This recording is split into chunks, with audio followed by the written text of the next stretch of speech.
recording the session today. Don't be surprised if that beeps when new people join. And then if you know anyone who it really could benefit from this information, you will be getting a copy of the recording as someone who has signed into the webinar for today, and you can feel free to share it. So I want to introduce myself. My name is Amy Saha. I am part of Democrats Abroad Australia. I am the treasurer, and I do a couple things with Global as well. I have a couple different hats. Please know there is someone who was absolutely critical for this event today, who is not in attendance. Her name is Tara Hardiman, and she was the one who actually pulled this together with Rebecca Lammers, who is the head of the Democrats Abroad Tax Caucus. Rebecca's having a child. Congratulations to Rebecca.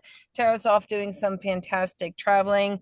And what's most important is, among my many hats, one of them is not tax, but rest assured that is okay. We have an expert today. His name is Ashley Murphy. I'm just going to take you a little bit through some of the things that we'll be talking today, some of the resources that are available to you before I hand it over to Ashley. And then at the very end, I'll come back with just some thoughts. If you've got questions, you certainly can put it into the chat. So next slide. Fantastic. All right. Yes. So what you're here for is Ashley, who will be speaking in a moment. I will stop share and hand the screen over to him. Do know that today is hosted by Democrats Abroad Australia. Democrats Abroad, if you don't know, is actually an official part of the Democratic Party. So what does that mean? It means that we are when you are a official member of the Democrats Abroad, you can belong to things like the global primary, and so you participate, as we did in 2024, in the candidates for the presidential election. And certainly we do a lot of different things to get out to the vote, help people stay informed about their rights. There's been a lot of talk the last couple of weeks about the SAVE Act and other activity. And certainly Democrats Abroad do a lot with other organizations to try and bring that to the fold and to organize people to do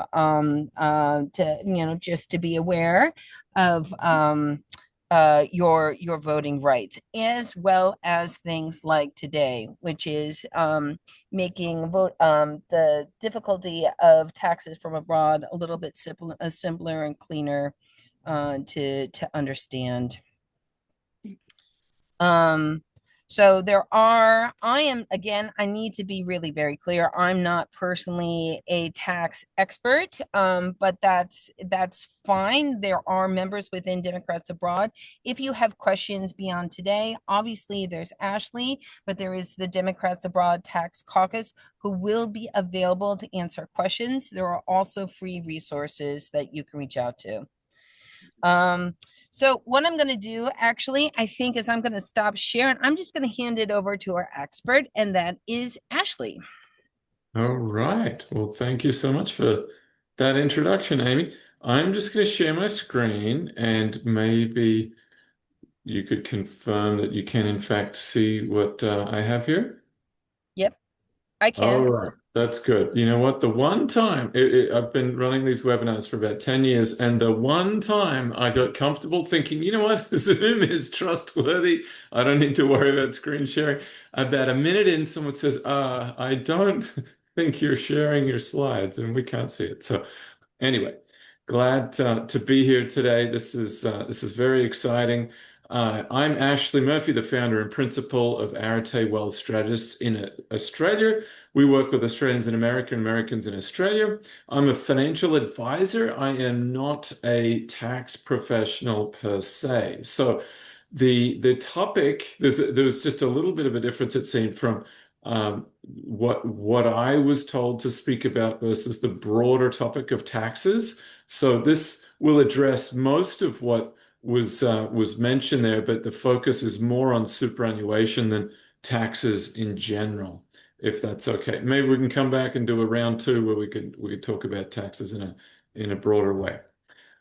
All right. No presentation from a financial advisor would be complete, of course, without the regular disclosures. So today's presentation does not constitute personal financial investment or tax advice. You would do well to consult with your personal advisor for such things.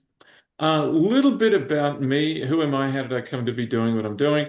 Well, I was really born into this. So I'm a tri-citizen of the UK, Australia, and the US. Was raised in Brisbane, did my undergraduate university here, moved to the US in 2005, and it was in 2008 I was at an information session at UC Berkeley Extension, and that's when the scales fell from my eyes, the angels sang, and I realized that this would be my calling. I was destined to be a financial advisor. And so for the first couple of years, I just went through getting my licensing and so forth. But it was around 2015, I was getting my qualifications in Australia, and my firm is actually the only firm that's duly registered in the US and Australia, so we could work on both sides of the Pacific. It was at that time I realized that there was very, very little in the way of answers between the two countries. And so that's what I've really focused on now for the past going on a dozen years.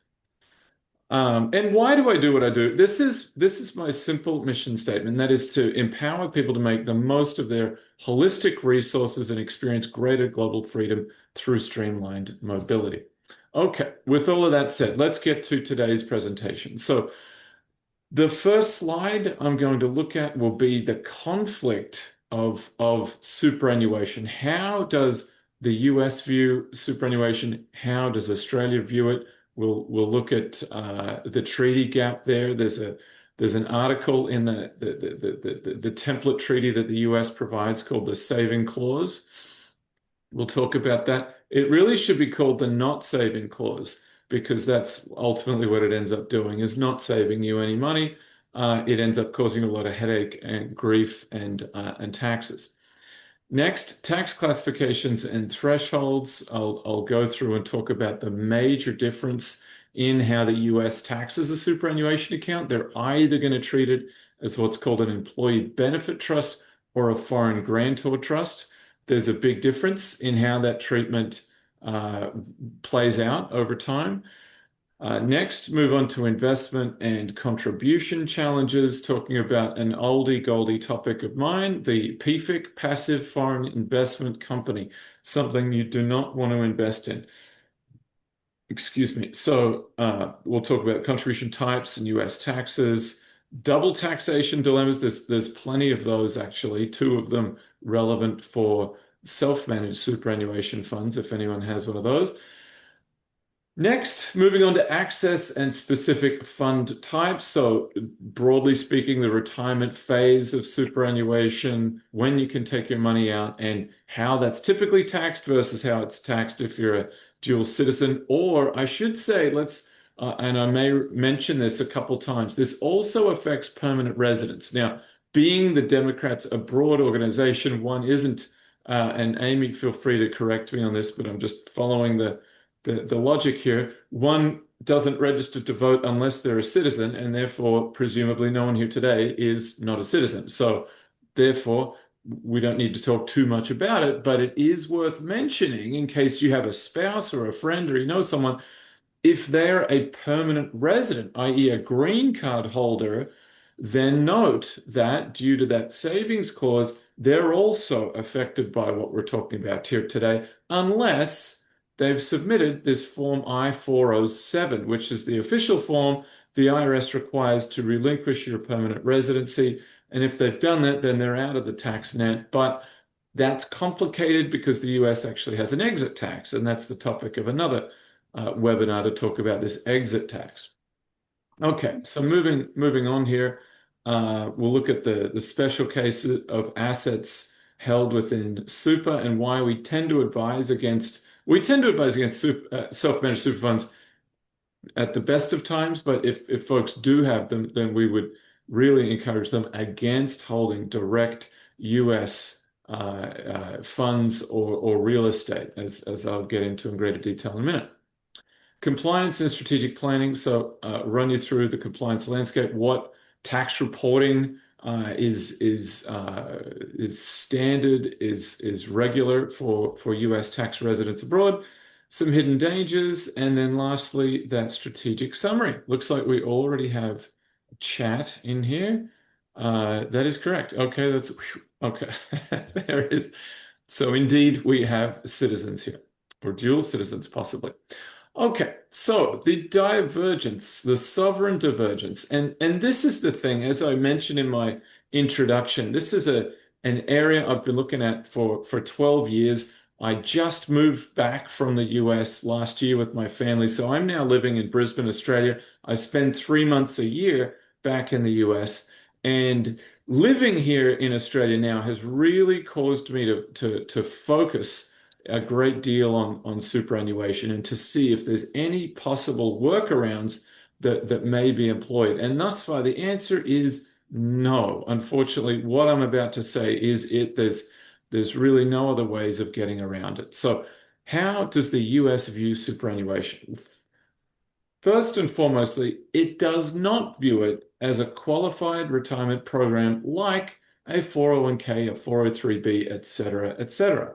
It is something else. And so because the US needs to make sense of this foreign retirement system and how it works, it has to treat it through its own set of laws. And so the Internal Revenue Code is used to make sense of this foreign retirement system known as superannuation. And how does it make sense of that? That's what we'll talk about in a minute, but mostly it boils down to two types. It's going to treat a superannuation account as either an employee benefits trust or a foreign grantor trust, neither of which confer the benefits that an Australian citizen only would enjoy if they were participating in superannuation without having to worry about the US and complying with their requirements.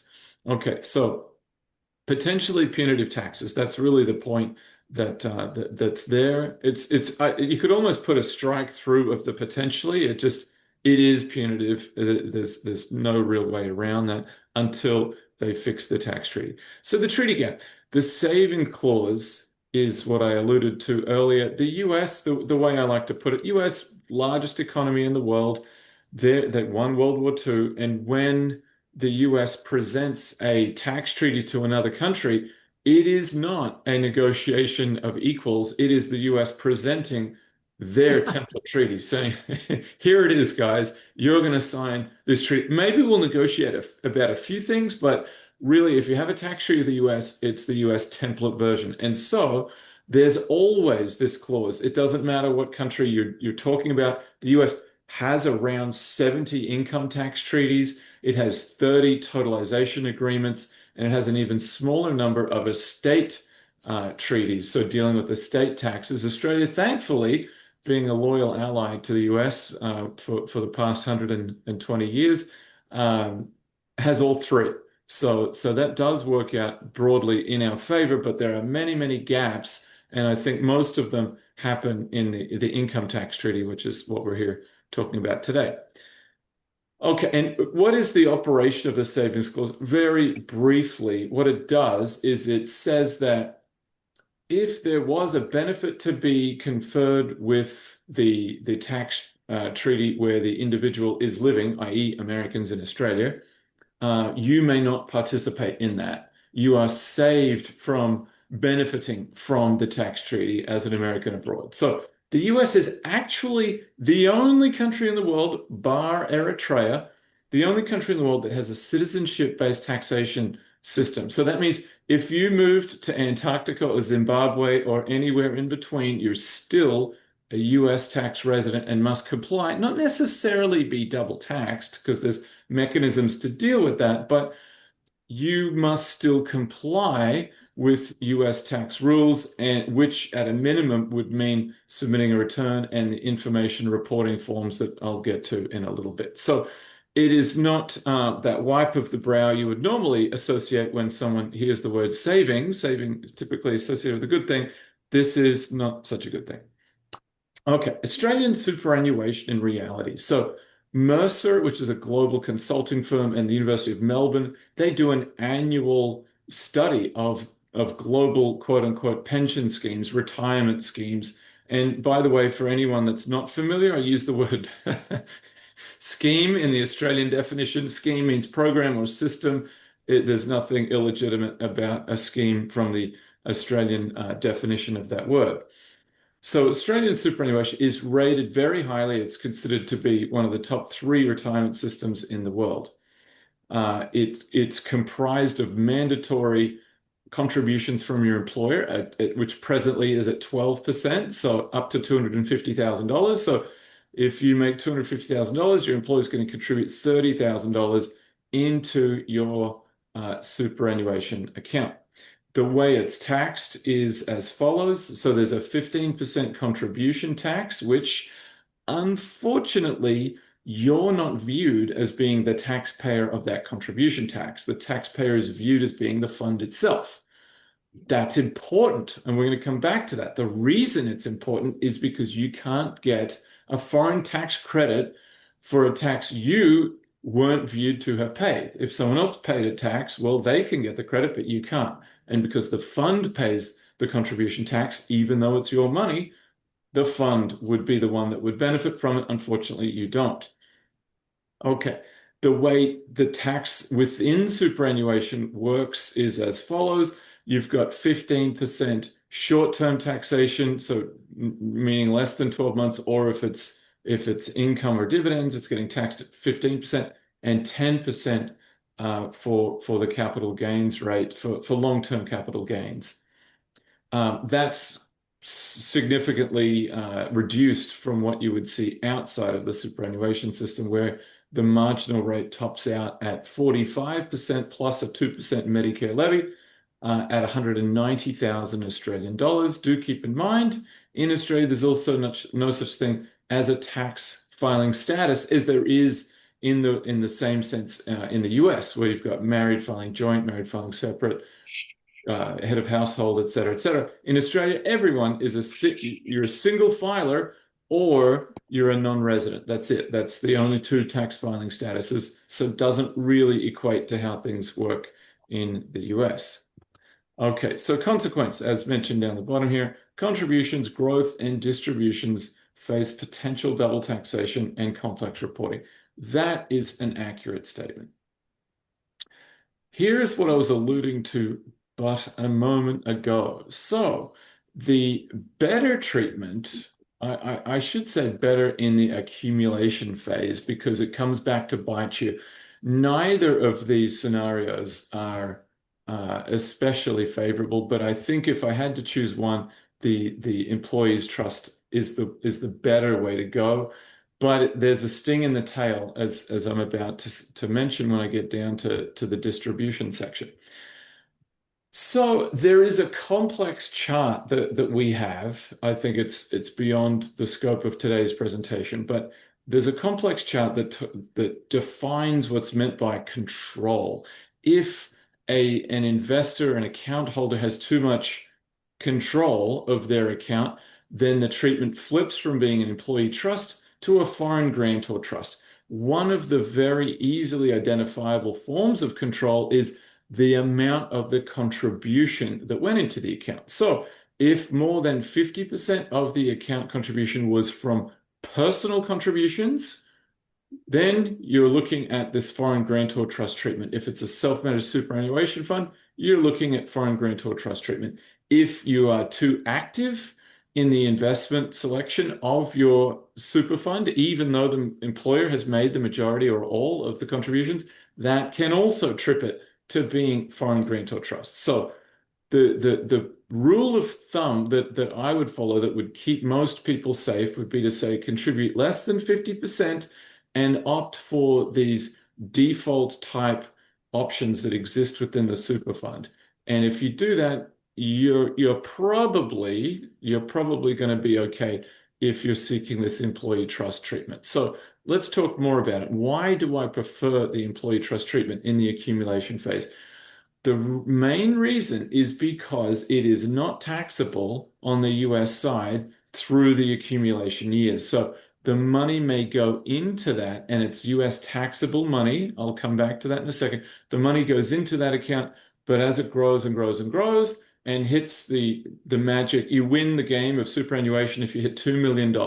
You can have more than that, but the way I like to simplify it and communicate about it is to say, the game of super is won if you and your spouse each hit $2 million.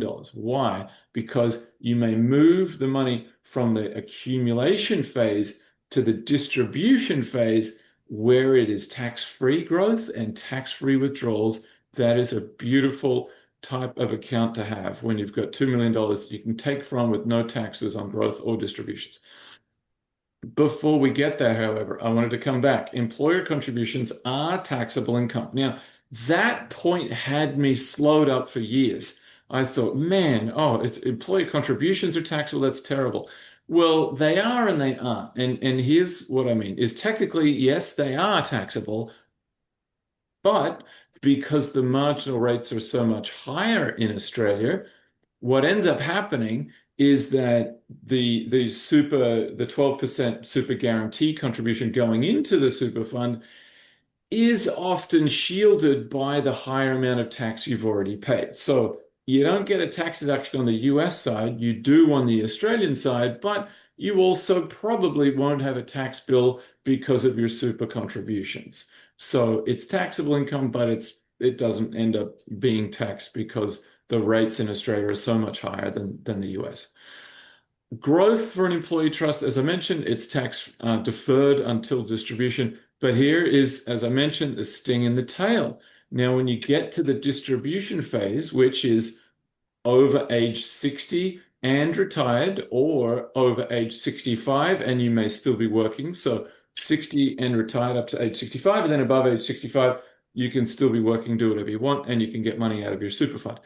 The problem for distributions is that the US looks at all this amount of money that's been saved and says, well, gosh, what's the taxable basis in that? How much did you contribute to it? How much did your employer contribute?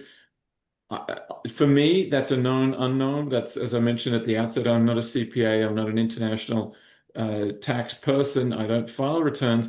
So I don't quite know how the CPAs go about determining a basis, but they do. And the bad news is when those distributions come out, some proportion of your account is going to be a tax-free return of capital.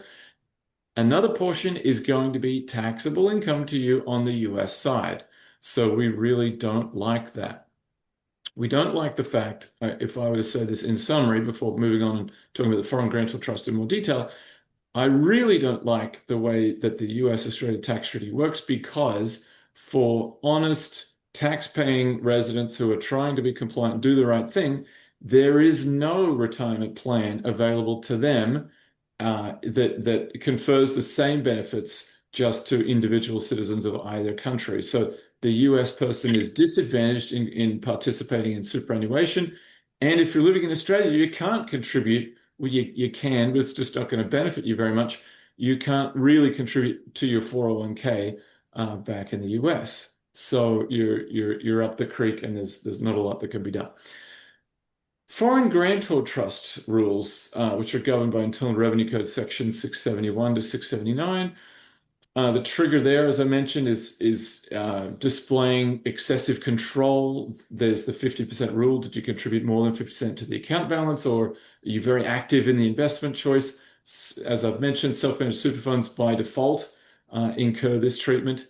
I tend to be very leery of self-managed super funds at the best of times, even for Australian citizens. I don't think they make a ton of sense until you've got a balance of at least $2 million in there, because annual tax returns, annual audits, this all adds up. It ends up being money taken from your account in the form of fees that isn't growing for you. But I digress.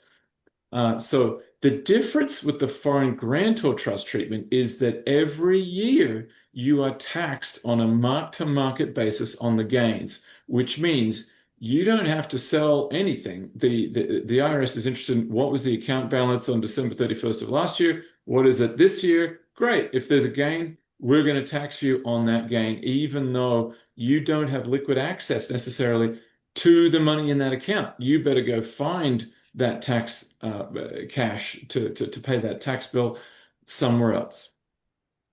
So as is mentioned there in that note, taxes owed regardless of withdrawal. So this mark-to-market basis. Now, the benefit, it's not all bad with a foreign grantor trust because the one I the one good thing that happens is that you are establishing a taxable basis, which means at retirement this can, in fact, come out tax-free because you've been paying taxes all along the way. So it's considered a return of capital at that point. But I don't like it. I think it's going to add to it's probably going to increase your tax bill significantly throughout your accumulation years because you're in a higher tax bracket to start with. It's probably going to result in a higher tax administration bill. So the bill from your CPA is going to be higher because they're having to do more work if you've got a foreign grantor trust. And then there's other things which I'll come to in a future slide. Okay, so you heard me talk about the word control. Control is what flips the switch between an employee benefits trust and the foreign grantor trust treatment. The simple rule here is the 50% threshold. Once your personal contributions exceed 50%, the super account is deemed to be a foreign grantor trust. So we don't want that. My rule of thumb, this is just something that I'm doing, is to keep my personal contributions at 49.9%. I still wish to grow my retirement account, obviously, but I don't want to flip it into foreign grantor trust treatment. I'm also just keeping it in a very standard Australian super. Coincidentally, that's the name of the fund, Australian Super Fund, with standard options because I don't want to trigger this foreign grantor trust treatment. Okay, four major consequences to speak of with foreign grantor trust treatment. So as I mentioned on the previous slide, you're paying tax on contributions and growth every year. Contributions would be the 15% contribution tax, so you got to pay that.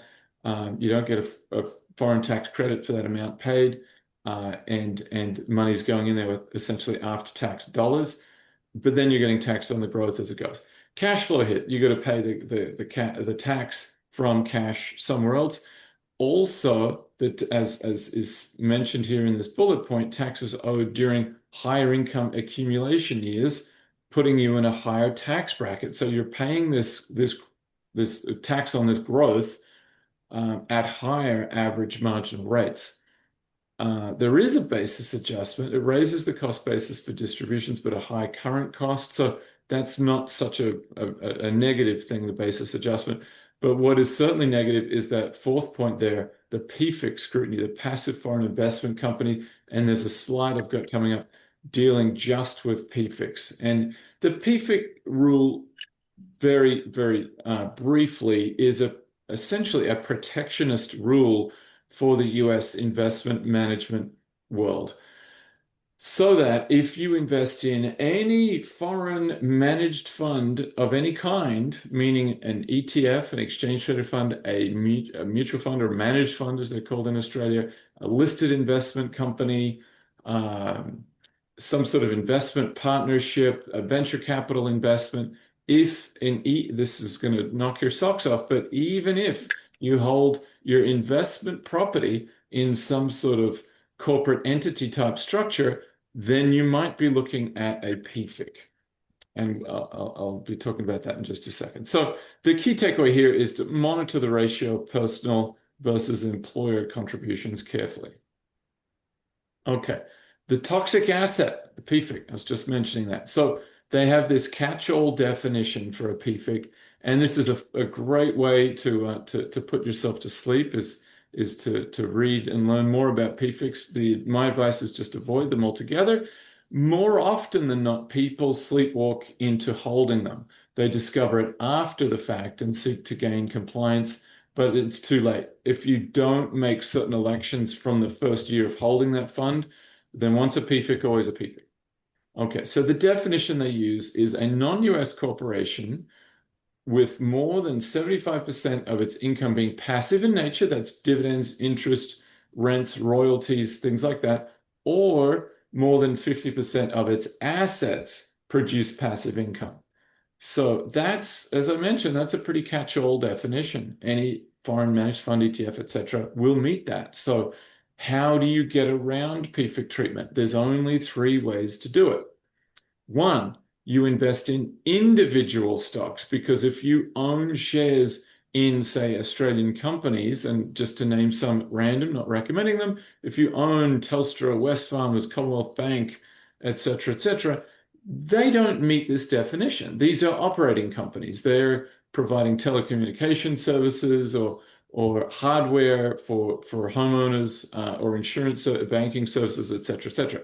So they're operating companies exempt from the PFIC rule, whereas any managed investment program would be caught up in that. Okay, so what about the penalties? Excess distributions, and it's very complicated to determine even what the excess distribution is, are taxed at the highest marginal rate, not your highest marginal rate on that you find when you complete your 1040 every year, the highest marginal rate. So 37% with compounded interest charges. I actually had a client a number of years ago.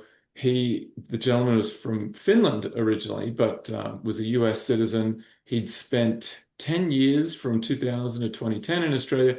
He'd worked and saved diligently. He put, coincidentally, $1 million into a diversified portfolio over, I think this was 2018, 2019 that we were working together.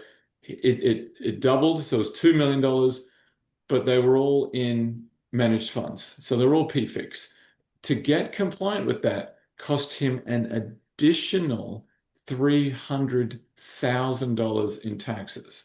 So that's why I want to make a big point here about PFICs. Do not blindly walk into them because they're unpleasant in every way.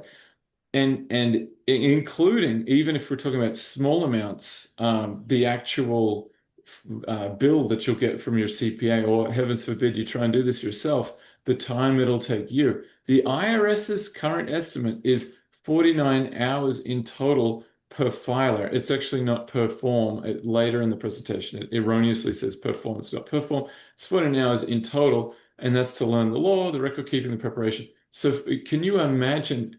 Your CPA is probably not going to have to learn the law. They already know a lot about this. If they're an international CPA, yes. If they're from H&R Block or just a domestic CPA who doesn't do or focus on international so much, they may not know about this. But what I can say with confidence is that having PFIX in your account is going to substantially add to your tax filing burden and cost.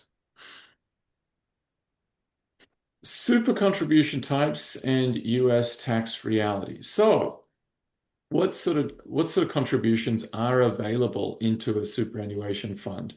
It's not unlike what we have in the US with IRA accounts. We have traditional IRAs, which are funded with tax deductible dollars, and Roth IRAs, which are funded with after-tax dollars. And so there's a symmetry there. If the account's funded with after-tax dollars, then it grows tax-free and is distributed tax-free in the form of a Roth, or if it's funded with tax-deducted dollars, then it grows tax-free, but then is taxable at distribution. Australian superannuation actually doesn't have the taxable at distribution part, which is a nice feature about it. So concessional contributions are really analogous to your traditional IRA type contributions. There's a $30,000 annual limit. That's the most that you can put in any year. There's a 12% requirement from your employer. As I mentioned earlier, $250,000 is the wage base maximum. So you can't they're not going to contribute any more than 12%, which, excuse me, by coincidence happens to cap out at the top of what the concessional contribution amount is anyway at $30,000. The US treatment, it is included in your taxable income. No deduction is allowed. As I said earlier, that doesn't in reality mean you end up paying taxes on the amount that's contributed to your super. With concessional contributions, there's the 15% contribution tax that I mentioned. Oh, it's right here, the double tax risk. One pays a 15% contribution tax when making a concessional contribution, but often you can't get that foreign tax credit because the fund paid the tax, not you. The other type of contribution is a non-concessional contribution. So this is analogous to the Roth type of contribution. It's made with after-tax money. The limits are significantly higher. The way the formula works is it's 4 times the amount of the concessional contribution limit. So 30,000 times 4, $120,000 is the limit presently. So you put money in with after-tax dollars, they don't hit you with a contribution tax from non-concessional contributions. The US treatment is it constitutes basis because it's already been taxed. And the thing to watch out for is if your concessional contributions are too high and they exceed 50% of the account balance, you may have just unintentionally flipped it back to what we saw a minute ago with the scales here. You may have flipped it to a foreign grantor trust by accident. So we don't want to do that. Okay. Next slide here, the double taxation dilemma. So the problem here with super is that the fund is viewed to be the taxpayer. It is paying the 15% contribution tax. It is, well, you think, I guess yeah, I would think it's also the case, but I want to double check this, that the fund is viewed as being the taxpayer of the growth on the account as well. So you still wouldn't be eligible for a foreign tax credit on the growth, very likely to be incurred by the fund, but I must double check that point. Okay, so the US looks through the fund and taxes you on the earnings. This is in the event that it's a foreign grantor trust. So if that happens, you've got a problem because now you get a tax bill, but you cannot possibly, there are circumstances where you can get money out of superannuation, but then none of those circumstances are things that you'd want to have happen. So if you're terminally ill, if you're bankrupt, things like this. So you're not getting money out of your super fund until you're 60 and retired or 65 or over the age of 65. Okay, so as we see here, the conclusion is that the US foreign tax credits are only available for taxes paid by the individual, but because the fund is viewed as the taxpayer, you can't enjoy those foreign tax credits. So you do end up with a double tax outcome here. The retirement phase, distributions and access. So as I mentioned, preservation age, that's the term that they use in superannuation. Your fund is preserved until age 60. It used to be, until a few years ago, it used to be as early as age 57.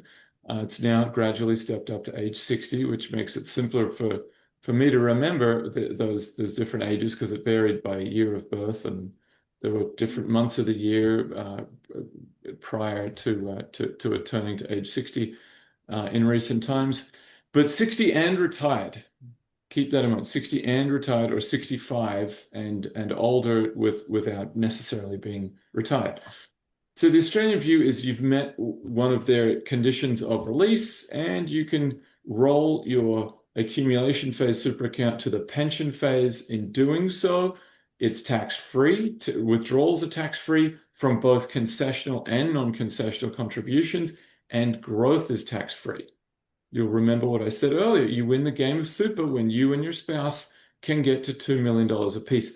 Now, that is a tantalizing goal to have, to get to that $2 million apiece, but it's difficult for the US individual, especially when you can't make, well, you can't efficiently make contributions in excess of what your employer's made. So oftentimes what I'll see with clients is one person may not be a US tax resident, and they're the ones that we focus on funding their superannuation accounts. So the US view, as has been mentioned, it's a taxable event. Distributions are taxed according to Section 72, which is the annuity rules. The way that works is there's what's called an exclusion ratio with annuities. So this is the way it works. With annuity, you purchase that annuity for, let's say, $1 million. Maybe the annuity grows to be $2 million, and then when you take money out, 50% of that distribution is considered to be a return of capital and is tax-free. The other 50% is taxable at ordinary income rates. So that's Section 72 treatment or the grantor trust rules. Grantor trust rules are a bit more complicated, but the takeaway there is you're paying tax on that mark-to-market basis as time goes by, and then assuming you're drawing down from your account and the balance is decreasing, then that would be a return of capital to you, and thus would not be a taxable event. Okay, and that's essentially what this basis recovery point down the bottom is mentioning. Okay, self-managed super funds, an SMSF. I was talking about this earlier. Private funds where members are also trustees. This is analogous to these self-directed IRAs. It's not very well known on the US side, but it is a thing. And that is you can have what's called a self-directed IRA where you can invest in pretty much whatever you want. You can invest in real estate and crypto. You can go nuts with whatever the asset is. There are, however, a number of rules that apply to self-directed IRAs, which is probably why you've never heard a financial advisor recommend them, because if people break those rules, then the penalties are stiff and unforgiving. As they are with self-managed super funds also, there's self-dealing rules, there's the primary benefit rules, and many other rules as well. So the thing with a self-managed super fund is you've got a high degree of control, and as I mentioned before, the primary determinant of whether you have an employee benefits trust or foreign grantor trust is control. And so it's almost universally accepted that a self-managed super fund is going to be a foreign grantor trust. Just another brief point on self-managed super funds. You cannot have, well, let me say this with a caveat. You cannot be a trustee in your own self-managed super fund and be overseas. So if you are a dual citizen, you've got a self-managed super fund, you say, we're going to move to the US to be closer to the kids, or mom's sick, or whatever the case is, you've got a problem because you cannot be a foreign trustee of a self-managed super fund and it be compliant. So you would need to appoint an Australian resident or a corporate trustee to serve that function while you're overseas. The burden, the many burdens, I should say, of a self-managed super fund would include additional form filings of 3520s and 3520A. That's to do with the foreign grantor trust attribute of these. There's also PFIC scrutiny on the investment choices. I may not have made enough of a point about that previously, but if you have an employee benefits trust where you're in the mandatory, the couple of funds that particular super fund offers, there's an exemption for PFIC status there. There is no such exemption for holding PFICs, however, in your self-managed super fund. So bad news if that's the case. Another warning I've got down here is buying US assets inside a self-managed super fund. I think this is one of those moves that's too clever by half. So someone might say they go and open an Interactive Brokers account or a StoneX account, or a CBA will offer it as well, where you can go and buy US stocks, and maybe they hold Nvidia and Google and Tesla or whatever through their self-managed super fund. Individual stocks, that's probably not so bad, but individual funds, no bueno. Why? Because withholding that would happen on that as a non-resident, that would complicate your tax affairs. You'd get the money back because you would say, well, it would be included in your annual tax filing, but why bother dealing with that level of complication when, in my opinion, you could just have a regular retail or industry fund that invests in the same thing, except it's done by professionals and they handle all of that for you. But different strokes for different folks. Okay, the compliance landscape. This is just a sampling. It's a pretty good sampling of the forms required, the information forms required when being a US tax resident abroad. This is the most common one, the FBARs. Has been around since I believe it's 1974. It came about through the Bank Secrecy Act. Wasn't really um, enforced until the global financial crisis. And it actually wasn't a result of the global financial crisis, it was a result of terrorism funding. So that's why it's moved over to being enforced. Used to be Treasury, now it's what's this? The Financial Center for Crimes Enforcement Network, Form 114, FBAR. So if you have a foreign bank account, i.e., an Australian bank account, at any point throughout the year more than 10,000 US dollars in it, you need to complete an FBAR. It's not a big deal to complete it. There's no additional tax.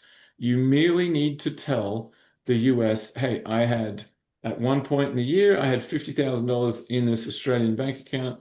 50,000 Australian is at today's exchange rates is worth about 34,000 US dollars. That's more than 10,000. I should declare it, complete the address of the bank. That's it, done.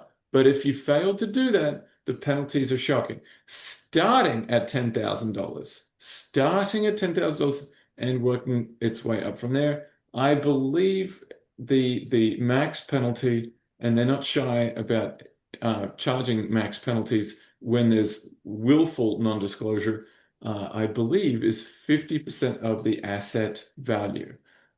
There are some Schwanbaum, who was a Swiss resident, has the most shocking and egregious example I've ever heard of, where the fine was millions of dollars because it was half of the asset value that was not disclosed. Next, FATCA, which is Form 8938. The threshold for that varies. It depends on your filing status. It depends on if you're a domestic resident or international person, the composition of your assets. I'd say talk to your CPA about that one. Form 3520, we just saw this with supplementary super funds.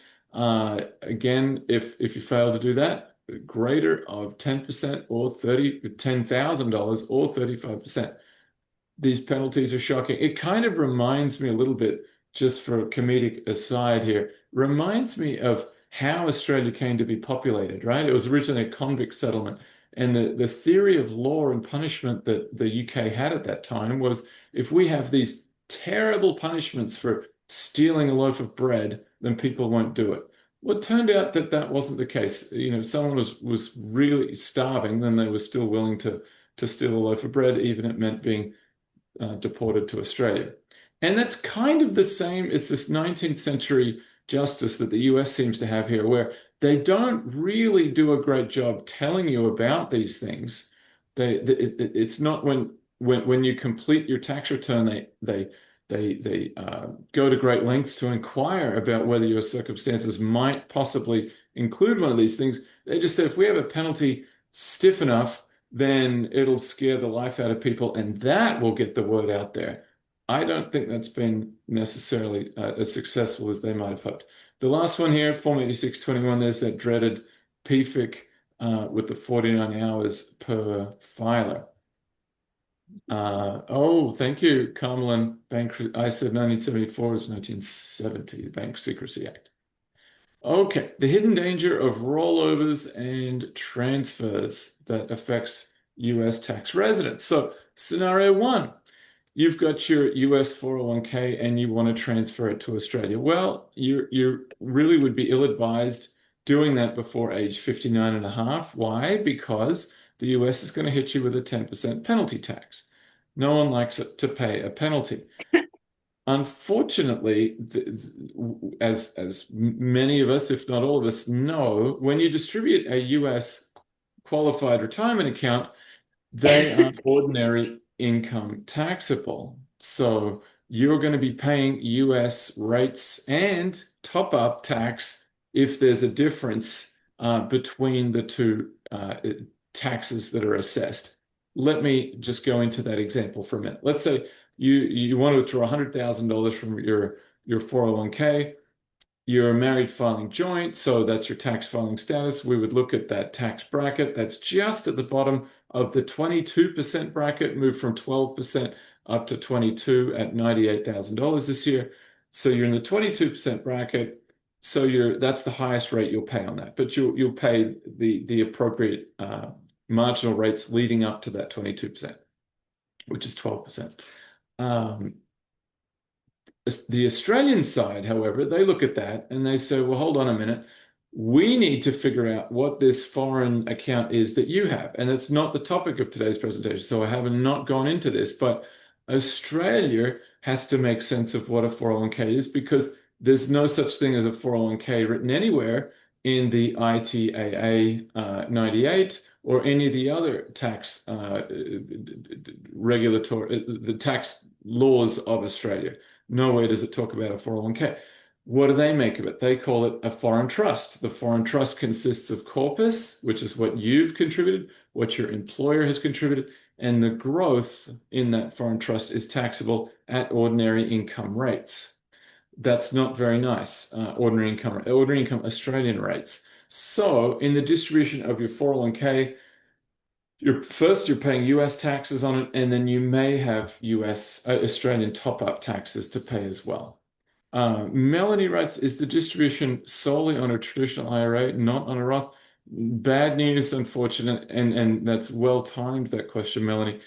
Unfortunately, from the Australian point of view, there's no IRA and there's no Roth IRA anywhere in Australia's tax laws either. So when they look at a traditional IRA and a Roth IRA, they do not distinguish between post-tax versus tax deductible dollars that have gone in there. So they both get the same treatment. It's for that reason, and I'm often giving these presentations saying the same thing, that Roths we don't really like. Thankfully, they can be fixed up without a whole lot of complication or additional tax. But for folks that are looking to expatriate from the US, we say steer clear of Roths because you're not going to enjoy the same benefit that you would if you were to stay in the US. Okay, so we've just walked through the US to Australian transfer and how that works. I think one more thing I'd have to say, because this is a very common scenario that I see, is clients who've got healthy balances in their 401ks. They desperately want to finish and close off their US financial life as quickly as they can. Not so fast. The advice I have is you really want to distribute that account over a period of time to avoid spiking your marginal rates. Because let's say you had $1 million sitting in your 401k and you want to just be done with the US and be done with any more complications that come from being a dual citizen, you go to cash it out. Well, it's getting taxed as if you just received $1 million bonus. So you're going to be hit at the 37% federal rate. Your capital gains rate in the US just went from 15 to 20, plus the net investment income tax of 3.8%. So not a pretty outcome at all. For that reason, I'd say just take it over 10 or 15 years, avoid spiking your marginal tax rates. That's going to get you the best tax treatment overall and help you preserve as much of that account for your future benefit. Okay, scenario two, which is also very common, and that is the rolling of super funds from one to another. Of course, in Australia, there's great flexibility with these super funds. You can move from one to the other. But if you're a US person, you need to be warned that doing so is viewed as taking constructive receipt of that account. What does that mean? What is this legalese term, constructive receipt? It means because you've had the control to be able to direct where your funds are held from one super fund to another, never mind that you had no chance, no possibility of getting your money out. Despite that, it's still viewed as a taxable distribution. So in my case, I moved to the US when I was 23 years old. I had a staggering balance in my super account of $2,200. And it's grown over that time to be $3,000. So it really hasn't done much over the 25 years. Honestly, I didn't care. I didn't touch it. It's just done its thing. But what I am going to do is I will roll it just because I want it to be in one single fund where the growth is better. But I know I'm going into that with my eyes open wide that will appear, that $3,000 that the account has now grown to will appear on my next US tax bill. So just beware of that. For many US clients, what I end up saying is just don't don't roll it at all. If you're with the super fund that you're with, then that's who you're going to stay with until such time as you're no longer a US tax resident, which for a citizen, that means relinquishing citizenship. And that's a pretty bold step to take. But that would be the only scenario. Otherwise, if you were to roll it, it's a taxable distribution. I'm just reading Catherine's question here. For scenario two, consolidating super funds, is it just US tax advice we need, or also financial planning advice as to whether the financial benefits outweigh the potential tax consequence? Well, the first thing I have to say is I'm conflicted in answering that question because I'm a financial advisor. So that would be the first point. But I hope to make a strong case that convinces you that what I'm saying is true. In my experience, I've found that CPAs, and it's funny, I didn't realize this until 15 years into it, but if you think about the literal definition of the word accountant, it is by definition a retrospective activity. You cannot account for something that hasn't happened, and planning is by definition planning for things that haven't yet happened. So accountants generally aren't forward-looking planning types. There are a small number of CPAs that are also planners, and I think that's a great combination. But generally speaking, your international tax professional is merely in the business of telling you what you did wrong, not what you should do to avoid doing things wrong. That's my answer to that question. If you came to your CPA meeting well armed, well informed with all of these different things, then you may be able to ask the right questions to avoid the landmines. But generally speaking, I would say you want a cross-border financial advisor as well. Todd's raised his hand. Whether he's done that intentionally or not, I don't know. But Todd, if you had a question, then it'd be great if you could type that into the meeting chat, or maybe if you've got your microphone and camera, you could come off for a second just to ask your question. I'd be happy to answer that. Strategic summary. So how do we think about all of this? Well, firstly, we want to figure out whether someone's got an employee benefit trust or a grantor trust. With their super fund, we want to, as you've heard me say today, we're telling people to limit the amount that they're contributing to the super fund on a personal basis to less than 50% to avoid it becoming a foreign grantor trust in the first place.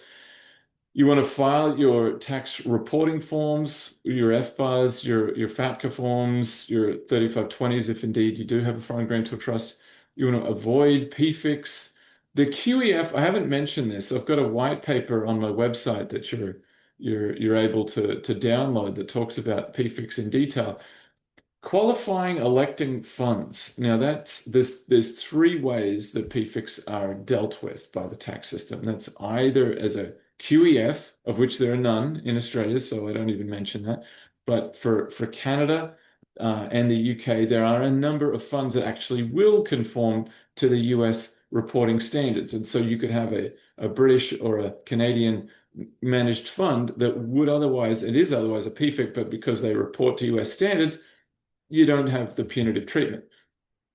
The second treatment is mark to market. That's only if you enter in the first year and say, I am holding a PFIC, tax me on an annual basis to avoid any unrealized gains, possibly lurking in there and growing on a tax deferred basis, shy of the IRS's all-seeing eye. That's what prompted PFIC treatment to come about in the first place, was the Europeans had managed funds that could accumulate income and gains in the fund for years before it could be taxed on the US side, thus creating a comparative advantage for European funds.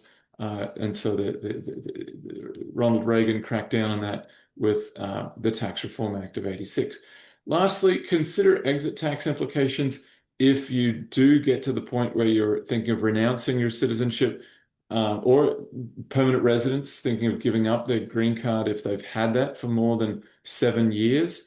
There's 3 tests that apply to that beyond the scope of today's presentation. But if the lowest hanging branch, the one that's easiest to hit, is if you have a global net worth of more than $2 million, then you could be assessed an exit tax. And worse than that, there's a sleeper provision in there I think it's 2701. I might be wrong about that. Someone maybe will correct me there, but it will actually impact the heirs of a what's called a covered expatriate. So if your kids inherit assets and you're a covered expatriate, then they can get hit with a 40% inheritance tax, which is no good at all. If you've enjoyed this content, please note we do run monthly webinars. I just did one was it 2 weeks ago on the state of the Social Security Trust and what is likely to happen there when it runs out in 2033. We also have about 70, well, not about, we have exactly 72 videos uploaded on YouTube as well. And that's a wrap from me. We have, oops, sorry, I clicked on that by accident. Uh, Questions and answers. I see one more chat here. Actually, well, sorry, it was Todd just saying that he put his hand up by accident. But any other questions, concerns, doubtful points, interesting stories while we're all here together? Uh, if not, then I'll Thank be you happy. so much, Ashley. I learned so much. I thought that was very clear and really very helpful tips to know. So thank you. Thank you. Yeah, exactly. And for our children as well, like really things to think about. I am very briefly just going to share. Um we just have some general thoughts. So, beyond thank you from Democrats Abroad Australia, and from the attendees. Again, that was fantastic. In terms of resources, now everyone will get a copy of this, so don't madly try and copy it from the slide. What a fantastic conversation we had about super and the specifics.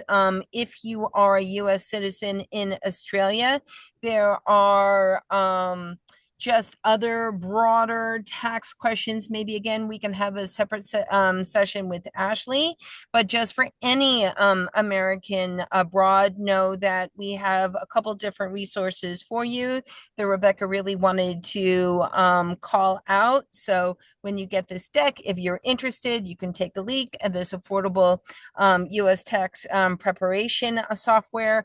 If you want to call the IRS, there is this link when you get it, and it will explain how to step through calling the IRS for free. And there's an online community for Americans abroad to talk about taxes. And again, there is this taxation task force. So there are Americans abroad who tirelessly work with Congress advocating for us, making sure they understand the implications of something so complex and so burdensome on us, and really to raise awareness that, Congress does want Americans to be able to save for retirement, and they don't want tax to be an unfair burden. They just sometimes need some understanding of who we are and why this can be so tricky for us. So if you're interested, when you get this, you can read through the tax report from Democrats Abroad. It goes through the different things that have been done to raise awareness and address issues, and to and the progress that we have made. And then if you're interested, certainly you could do things like joining us, signing up for our tax mailing list, and volunteer. So, and there are many things right now. There's never been so many things going on with Americans abroad. I think we're having a event at an art gallery on March 17th in Sydney, if you happen to be in the area, that's run by an American. So hope to see you again. Thank you so much. And again, more than anything, Ashley, much appreciated. Thank you very much for having me. Yep. Cool. Have a nice day. Thank you. See you later. Bye. Thank you, everyone. Bye.